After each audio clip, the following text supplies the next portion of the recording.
Namo Namaha Bhavtam Sarvesham Hartam Swagatam. Welcome back to the channel Sanskrit Sopanam. I hope you are doing great. I'm also good. And moving ahead in our Learning Sanskrit through Gita series, today we'll be covering the 61st shloka from the second chapter of Bhagavad Gita. See in this shloka, drawing from what he said in the previous shloka, where Krishna informed us about the importance of controlling our senses, keeping our senses under control for our progress in spiritual journey. So that was the context covered in the previous shloka. So drawing from that, and then these recent shlokas, so these are the response to Arjuna's question that what are the characteristics of a Sthit Prajna person. So when Arjuna asked that question, he asked multiple small questions, right? That Sthitadihi Purushaha, a person of steady wisdom, how does he speak? Kim Prabhasheta? How does he sit? Kim Asita? How does he walk? Or how should he walk? Kim Vrajeta? So these were some questions put up by Arjuna. So in all these shlokas that we have covered as a response of Krishna to Arjuna, all these answers, all the answers to all the questions Arjuna asked, they are here only, in these shlokas only. You can see the questions that were individually asked by Arjuna, and in these shlokas you can find the answer of each of that question. Okay, so among all those questions only, the answer to Sthitadihi Purushaha Kim Asita, that how should a person of steady wisdom, how should he sit? So for that question, this shloka is the answer. Okay, Asita, you are going to see this Kriya Pada in this particular shloka. So for that question, this shloka can be considered the answer, the response of Krishna. So what Krishna is telling us, that how should a Sthit Prajna person, a person of steady wisdom, how should he sit? How should he sit in meditation, in dhyana, in contemplation? So Krishna is going to answer through this shloka. So without wasting any more time, let's quickly dive in today's video. So here is our shloka for today. Let me go through the shloka once. Tani sarvani samyamya yukta asita matparaha vashehi yasyendriyani tasya prajna pratisthita. Okay, so this is our Mula shloka and this is the Padacheda version. Let us see what all sandhis we can spot here. So between these two pada, yuktaha and asita, we can see a sandhi happening. What sandhi is this? So this is clearly a visarga lopa sandhi, because aha, this is being followed by an anya vowel, a different vowel, so visarga lopa happens. So yuktaha asita becomes yukta asita. Okay, that is one sandhi we can spot here, and then we can spot another sandhi between these two pada. Yasya and indriyani. What sandhi is this? So this is guna sandhi. A and E, they both are getting replaced by an A, a guna letter. So yasya indriyani becomes yasyendriyani. It is a guna sandhi. Okay, so only two sandhis happening here. Again, you have the PDF sheet that you can download from the link in the description box that have all the other details regarding the shloka. Now let us move and start the decoding of the shloka. Okay, so since this shloka is like an answer, a response of Krishna to the Arjuna's question that Sthitadihi Purushaha, a person of steady wisdom, how should he sit? Kim Asita. So since it is a response to that, so we have this Kriya Pada Asita. And this Kriya Pada is coming from the dhatu As Dhatuhu. As Dhatu means to sit. Okay, and the form here is Vidhiling Lakaraha Prathama Purushaha Ekvachanam. Okay, again, Vidhiling Lakara, potential mood. I have told you that in all the conditions like should, could, would, in all these situations, in all these prayojana, we use Vidhiling Lakara. Okay, so starting with this Kriya Pada, that the person should sit. Okay, Krishna is giving a response to that. And immediately we have this question, Kaha Asita? And Krishna is saying, Yuktaha Asita. See, this Yuktaha, you can take it as an adjective for a person. What kind of a person we are talking about? Of course, a Sthita Prajna person, a Sthitadihi Purushaha, right? So you can take this Yuktaha as an adjective for that Purusha, or the literal meaning of this Yukta is one who is united. Yukta, one who is united. In this context, one who is united with the self.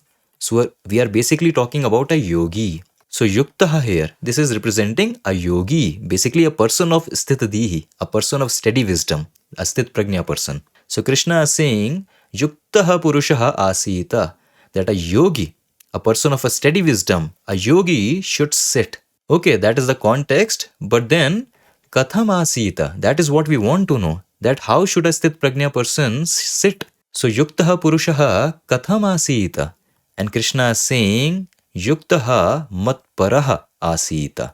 So let us understand this word matparaha. See, the pratipadika matpara. What is the meaning? The meaning is intent on me.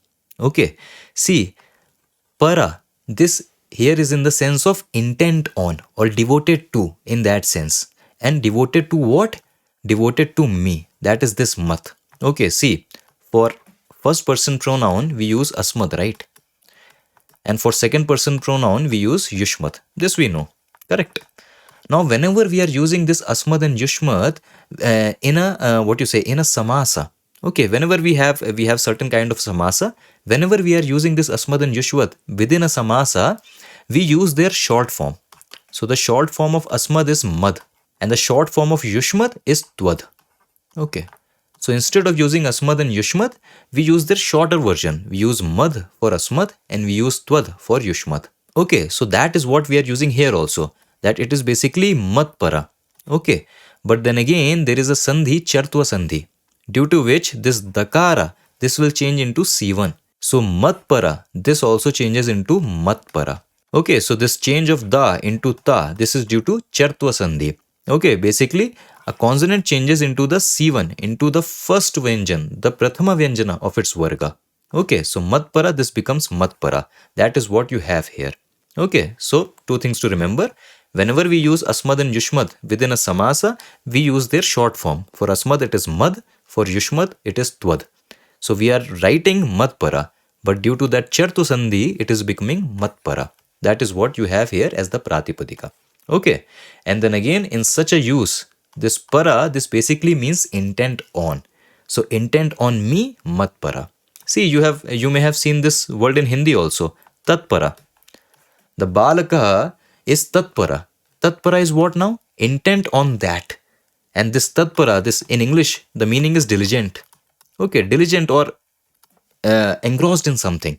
Why? Because the meaning is that tatpara, intent on that, intent on whatever whatever work is at hand. So tatpara, intent on that, matpara, intent on me. Okay, that is the meaning. Okay, so Krishna is saying, yuktaha purushaha, a yogi, a sthit prajna person, he should sit asita, how? Matparaha, being intent on me, remaining intent on me, remaining devoted to me. So this is how a person should sit. That is what he is saying. Okay, and just to express this feeling that a yogi should sit being intent on me or remaining intent on me or staying intent on me. So to show that feeling of being, I am using this sun. Okay, what is this sun? Again, you have that as dhatu, no? From which you get asti, is. So this as is being modified using shatra pratyaya. Again, in the previous shloka also we saw the use of shatra pratyaya. Shatra pratyaya gives the feeling of that continuity of action. So as means to be or is, and with this shatra pratyaya the meaning becomes being. Okay, being like that, remaining that, staying that. So as modified using shatra, the pratipadika we get is sat. Okay, and because we are using it for a pullinga, so this is that pullinga prathama vibhakti ekvachanam form, sun. Okay, so the sun is just, I have used here to express the feeling of being. Okay, that a yogi being intent on me should sit. That a yogi should sit being intent on me, remaining intent on me, staying intent on me, devoted to me. That is the meaning Krishna is saying. Okay, so I hope all these words, they are amply clear. If I move on, so the question is, a yogi should sit intent on me, okay, but kim kritva? After doing what? That a certain kind of preparation is required before a yogi can sit intent on God like this. So what is that preparation? Kim kritva? After doing what? And the response is samyamya, having controlled, having restrained. That is this samyamya. This is a kridanta, which means you have a dhatu which is being modified with a pratyaya. Okay, with a krit pratyaya. Why we are using lyap? The feeling is after doing. So for after doing we have the pratyatva. But here we have a upsarga with the dhatu. And whenever we have a upsarga with a dhatu, I cannot use tva, I have to use lyap. So sam plus yam plus lyap. From lyap we get this ya. So the word becomes samyamya. The meaning is having controlled, having restrained. Okay, because the meaning of yam dhatu is to control, to restrain.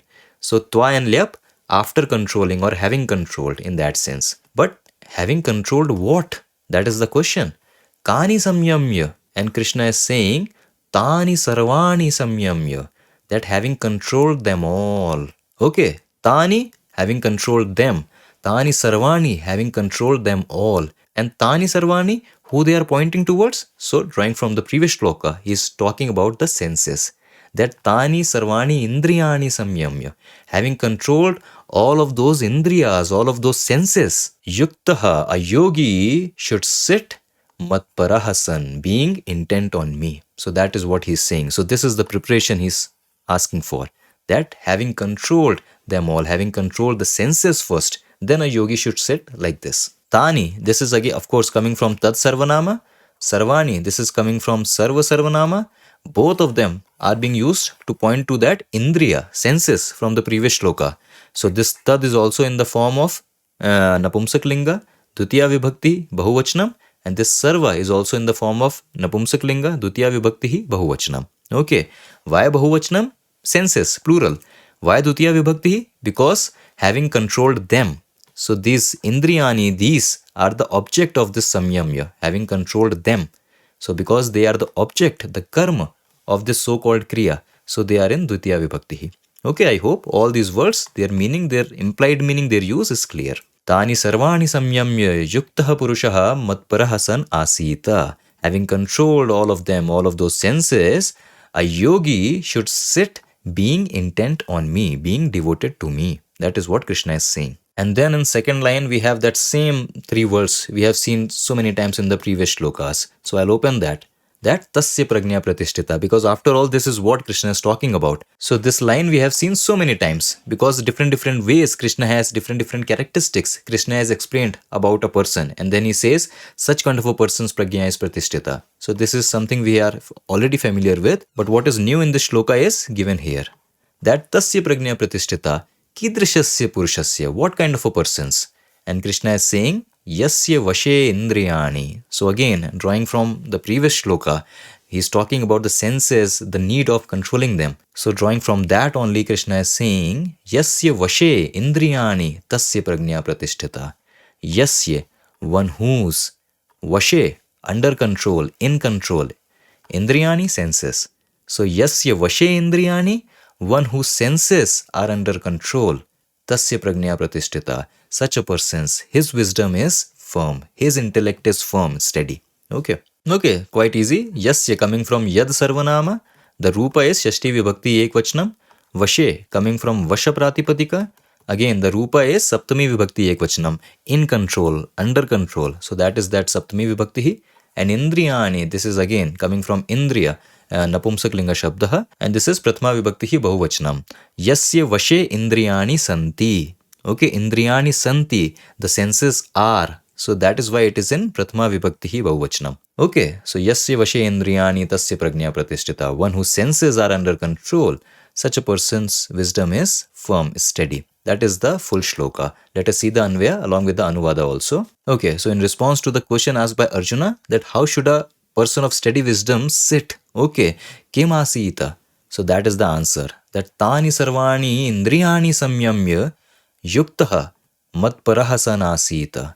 That having controlled them all means having controlled all the senses, Yuktaha Purusha, a yogi, Asita, a yogi should sit, a person of steady wisdom, of sthit prajna, he should sit. How? Matparahasan. He should sit being intent on me. He should sit completely devoted to me, completely focused and intent on me. Okay, that is his response. And then he says, Yasya vashe indriyani tasya prajna pratisthita. Okay, he in the sense of for. That for or because. That for one whose senses are under control, Yasya vashe indriyani, for one whose senses are under control, tasya prajna pratisthita. His wisdom is steady. Okay, so this is the shloka. See, it is a great shloka, a very beautiful shloka, because very important things are being addressed here. See, the previous shloka and this particular shloka, one thing is clear. Krishna is telling us that we have to bring senses under our control. Okay, we have to control our senses, we have to keep them in restraint. Then only we can progress in our spiritual journey. Now, controlling the senses, okay, this is something which is a lot of people, they criticize this thing.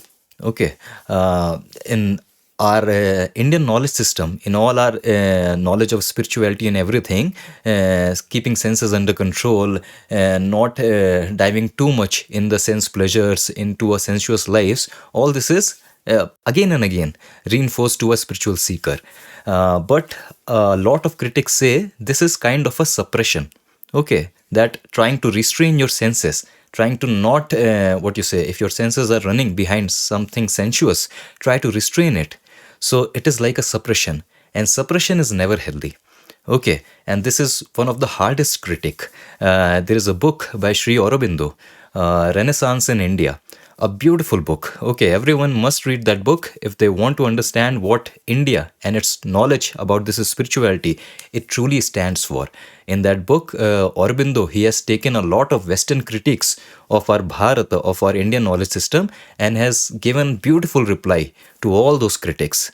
One of the hardest criticism is this only, that Indian way, it teaches suppression, and suppression is never healthy. But what the Western critics and all other critics who criticize this point, what they don't get is there is a difference between suppression and sublimation. And what is the difference between suppression and sublimation? Suppression is out of fear, out of something else. You are just trying to suppress your emotions, trying to not indulge into a sensuous experience. That is suppression. But sublimation is when you understand there is something else, there is something greater, there is something bigger.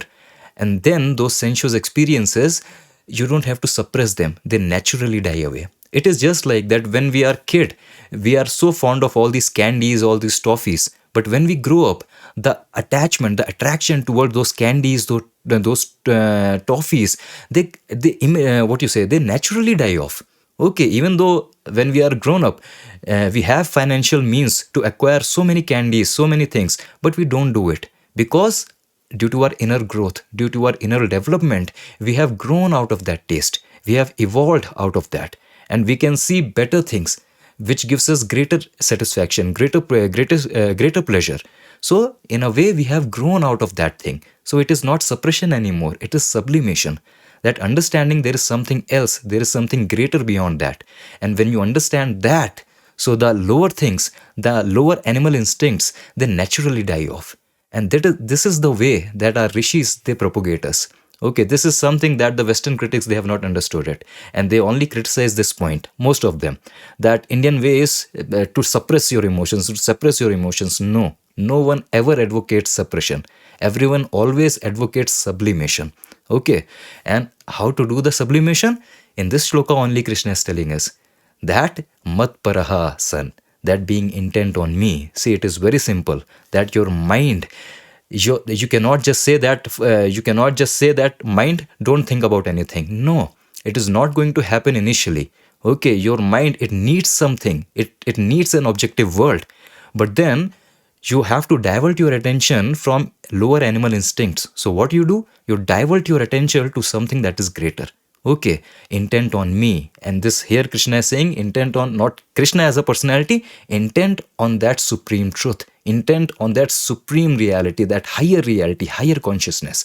That when you focus your attention, you divert your attention towards a higher truth, towards a higher goal, then all these lower animal instincts, they naturally are going to die off. And that is sublimation.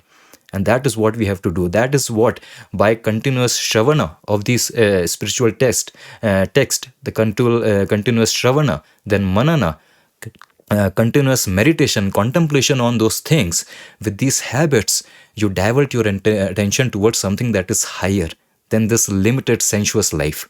Okay, and when that happens, remaining intent on that, you can bring your senses under control. That is not suppression, that is sublimation. And that is what our rishis have always advised. Very important point. Because if we don't get it right, then we are always going to have this, a sour taste, a bad taste about all these Indian philosophies. That they are very pessimistic towards life. They are always trying to suppress your things, suppress your emotions. Understand the difference. Suppression and sublimation, that is the difference. Suppression, never healthy. Sublimation, the right way. And that is what Krishna is telling us. So the importance of controlling your senses, keeping your senses under control, extremely important for our progress in a spiritual journey. What is the way?